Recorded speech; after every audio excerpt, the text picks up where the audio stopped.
Hey guys, Jean Marie Vega here. I'm here to show you this new under sink or cabinet organizer. So I absolutely love this. As you can see, underneath my sink was an absolute mess.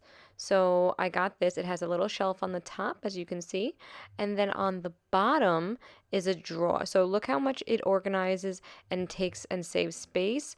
Look at this. Absolutely obsessed. I was able to move things around. I found some old products I didn't want anymore. Like it just needs to be done. So you can see that like I was able to kind of like put all my products together and put it all next to each other.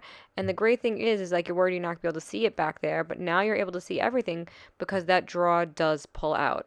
So I took everything out of here, moved it along, see if I needed anything else, and then from there I was good to go. So after a few more maneuvering of little things, put some stuff on the shelf, and I was able to fit so much more and have it so much neater. So look at this. See how it slides in and out? So perfectly. And now you can see everything that's in there without taking up too much space.